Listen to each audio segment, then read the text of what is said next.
Chemistry जैसे subject में अगर आप परफेक्ट 180 ऑन 180 स्कोर करना चाहते हैं तो हार्ड वर्क, स्ट्रैटेजिक अप्रोच के साथ साथ इट इज इंपॉर्टेंट कि आपको एब्सोल्यूट क्लैरिटी है अपने सिलेबस की, यानी कि आपके सिलेबस में जितने भी यूनिट्स हैं आप उनका वेटेज जानते हैं, व्हिच मींस कि आपको मालूम है कि आप प्रीवियस ईयर ट्रेंड्स के अकॉर्डिंग कौन से यूनिट से, कौन से चैप्टर से कितने क्वेश्चंस पूछे गए, कहां से क्वेश्चंस का फ्रीक्वेंसी क्या रहता है, वो कौन से चैप्टर्स हैं जो एग्जामिनर्स एब्सोल्यूट फेवरेट हैं, यानी कि जहां से क्वेश्चंस का फ्रीक्वेंसी काफी हाई रहता है।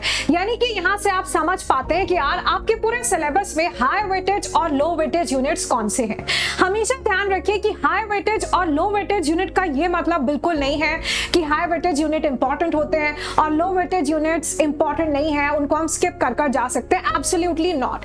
यहां पर हमेशा ध्यान रखिए कि अगर आप बढ़िया स्कोर एम कर रहे हैं, स्पेशली वो परफेक्ट 180 ऑन 180 या एनीथिंग अबव 160, देन हर एक unit, B it a small unit या फिर एक बड़ा चैप्टर, जो भी यूनिट आपके पूरे सिलेबस में है वो सब कुछ बहुत इंपॉर्टेंट है।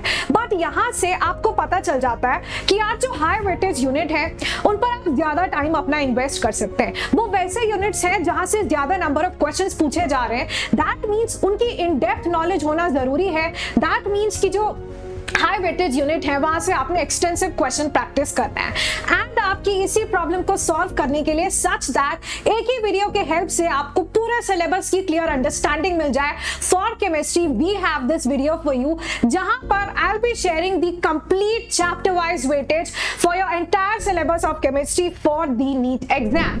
और इसी के साथ अगर आप इस चैनल पर नए हैं तो hi guys, I am Akanksha. Video pause कर आप मेरे बारे में सब कुछ पढ़ सकते हैं, but then I am a chemistry educator in NEET UG category. जल्दी से इस चैनल को आई होप आपने सब्सक्राइब कर लिया है सो दैट मैं आपकी मैक्सिमम हेल्प कर पाऊं with respect to your preparation. और यहाँ पर यार आप मेरा टेलीग्राम जरूर ज्वाइन कर लीजिएगा, क्योंकि इस टेलीग्राम चैनल पर आपको मेरा बहुत सारा फ्री कंटेंट मिल जाता है, मेरा बहुत सारा स्टडी मटेरियल, साथ ही साथ मेरे फ्री कोर्सेज का लिंक, जहां पर अभी हमारा लाइव फ्री कोर्स रनिंग है ऑन यूट्यूब, जहां इन डिटेल हम each and every chapter of chemistry cover कर रहे हैं। इसी के साथ साथ मेरे माइंड मैप्स, फॉर्मूला शीट्स और भी बहुत कुछ आपको इसी टेलीग्राम चैनल पर मिलता है। टेलीग्राम चैनल का लिंक मैंने डिस्क्रिप्शन बॉक्स में ऐड किया है। मेक श्योर कि वीडियो में आगे बढ़ने से पहले आपने चैनल को सब्सक्राइब किया है और साथ ही साथ you have showered all your love on this video, अगर आप चाहते हैं कि in future also I keep sharing such content with you and then Telegram जैसे मैंने आपको बताया आप ज्वाइन करना मिस नहीं कर सकते। तो आगे सबसे पहले हम बात करते हैं फिजिकल केमिस्ट्री की। फिजिकल केमिस्ट्री में क्लास 11th और 12th मिलाकर आपके पास टोटल 10 चैप्टर्स हैं, जहां पर स्ट्रक्चर ऑफ एटम से यूजुअली देखिए यहाँ पर एवरेज नंबर ऑफ क्वेश्चंस मैंने मेंशन किया है। दैट मींस अगर पास्ट 10 इयर्स के पेपर का एनालिसिस किया जाए तो किस यूनिट से यूजुअली कितने नंबर ऑफ क्वेश्चंस पूछे जा रहे हैं। कभी कभी ऐसा भी हुआ है कि जैसे यहाँ पर आप देख रहे हैं इक्विलिब्रियम, वहां से एक ही पेपर में 4 क्वेश्चंस आए एंड समटाइम्स आपको वहां से 2 क्वेश्चंस देखने के लिए मिलते हैं। तो यहाँ पर आपको एक एवरेज आइडिया लग जाएगा कि किस चैप्टर से कितने नंबर ऑफ क्वेश्चंस पूछे जा रहे हैं। तो यहाँ पर स्टेट्स ऑफ मैटर की अगर बात की जाए, एक क्वेश्चन पूछा जाता है। थर्मोडायनेमिक्स अगेन एक इंपॉर्टेंट यूनिट है, यहाँ से यूजुअली 2 क्वेश्चंस तक पूछे जा रहे हैं। और फिर यार उसके बाद equilibrium, solutions and electrochemistry, these are the 3 highest weightage units of physical chemistry, जहां से काफी ज्यादा नंबर ऑफ क्वेश्चंस पूछे जाते हैं and hence it is very important कि ये तीनों चैप्टर से आप ज्यादा से ज्यादा क्वेश्चन प्रैक्टिस कर रहे हैं। और इसी के साथ redox reaction, solid state, mole concept, surface chemistry, यार ये कुछ वैसे टॉपिक्स हैं जो बहुत हाई वेटेज तो नहीं है। आप देख सकते हैं यहाँ से यूजुअली एक ही क्वेश्चन पूछा जा रहा है, बट वो एक क्वेश्चन एकदम डायरेक्ट, सिंपल, इजी क्वेश्चन होता है।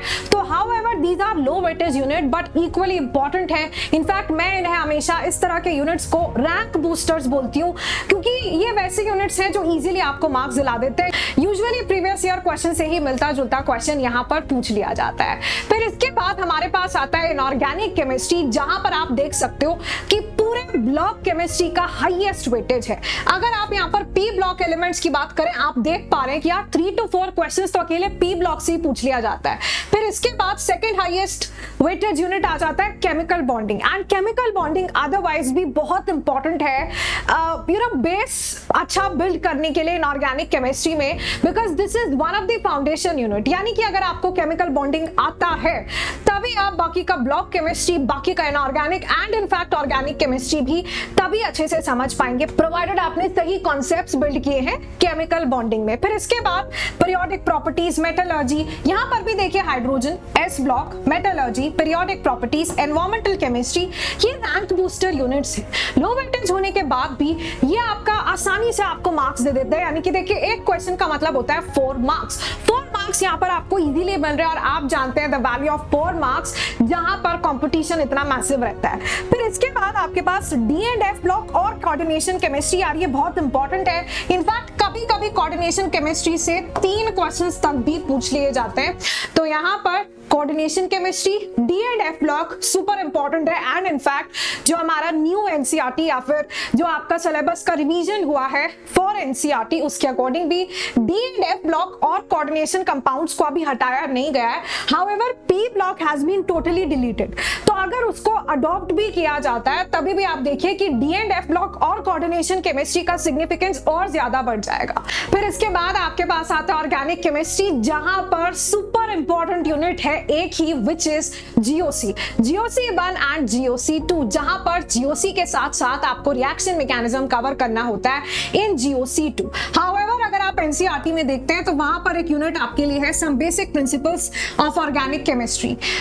तो देखिए दिस इज द यूनिट जिसको हम GOC1 एंड GOC2 बोलते हैं। अगर आप प्लेनली सिर्फ एनसीईआरटी को फॉलो करना चाहते हैं ऑर्गेनिक केमिस्ट्री में तो भूल जाइए, आप एक कॉम्पिटिटिव एग्जाम में अच्छा स्कोर नहीं कर पाएंगे एंड हेंस यहाँ पर बहुत जरूरी बन जाता है GOC1 एंड GOC2। और मैं आपको बता देती हूँ अकेले GOC1 GOC2 that means GOC और रिएक्शन मैकेनिज्म मिलाकर आप 4 to 5 questions plainly directly from GOC he expect कर सकते हैं। और बाकी भी जितनी आपकी पूरी की पूरी ऑर्गेनिक केमिस्ट्री होती है वो एंटायरली डिपेंडेंट होती है ऑन दीज 2 यूनिट्स। तो उसके बाद आपके पास आता है hydrocarbons, haloalkanes and haloarenes, alcohol, phenol, ether. Alcohol, phenol, ether एक इंपॉर्टेंट यूनिट, सबसे बड़ा यूनिट यहां पर बनता है आपका carbonyl compounds which is aldehyde, ketones and carboxylic acid. तो वो आपने बहुत अच्छे से करना है। टॉपिक भी बहुत बड़ा है, वहां पर नेम रिएक्शंस भी बहुत सारे हैं और वहां से क्वेश्चंस का फ्रीक्वेंसी भी ज्यादा रहता है। इसी के साथ साथ पॉलीमर से भी यार 1 से 2 क्वेश्चंस काफी बार पूछ लिए जाते हैं। Biomolecules, chemistry in everyday life, I means सभी बहुत इंपॉर्टेंट यूनिट्स हैं। और एक बात का ध्यान रखिएगा कि जहां GOC1 एंड 2 मेंशन किया गया है वहीं पर आईयूपैक, नॉमेनक्लेचर और आइसोमेरिज्म आपका साथ साथ इंक्लूड हो जाता है। तो ध्यान रखिए कि अकेले GOC1 GOC2 से आप डायरेक्ट 4 to 5 क्वेश्चंस एक्सपेक्ट कर सकते हो। इसका मतलब आप ऑर्गेनिक केमिस्ट्री में कितना अच्छा स्कोर करने जा रहे हैं एंटायरली डिपेंड करता है on GOC1 and GOC2।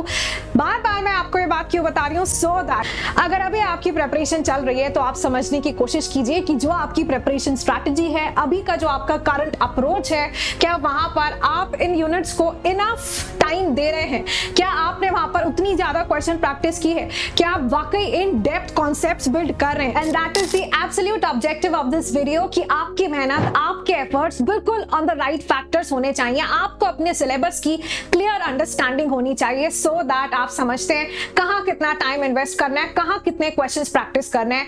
What you would want next on this channel जरूर बताइएगा मुझे in the comment section. Till then take care, good luck and see you back with some next video.